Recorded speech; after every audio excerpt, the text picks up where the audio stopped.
চুয়াডাঙ্গায় জীবননগরে জামাত ইসলামের একজন নেতা হাফিজুর রহমানকে অন্যায়ভাবে হামলা করে হত্যা করা হয়েছে।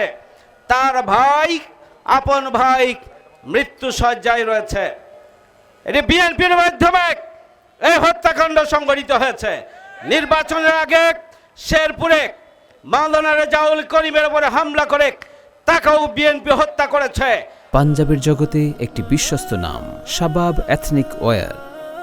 আজকে 12ই ফেব্রুয়ারি নির্বাচনের পরে মাত্র কয়েকদিন গিয়েছে, আমরা দেখছি শিশু কিশোরীদেরকে ধর্ষণ করা হচ্ছে, হত্যা করা হচ্ছে। নানিকে হত্যা করে নাতনির ওপরে ধর্ষণ করে তাকেও হত্যা করা হয়েছে। একের পর এক গুম, একের পর এক খুন এবং ধর্ষণের যে উৎসব শুরু হয়েছে, তাতে এটি পরিষ্কার বিএনপি বাংলাদেশ পরিচালনা করার জন্য, বাংলাদেশের আইন শৃঙ্খলাকে নিয়ন্ত্রণ করার জন্য তাদের যে সামর্থ্য সেটি তাদের নেই, এটি আজকে প্রমাণিত হচ্ছে। অবিলম্বে খুনিদেরকে গ্রেপ্তার করতে হবে।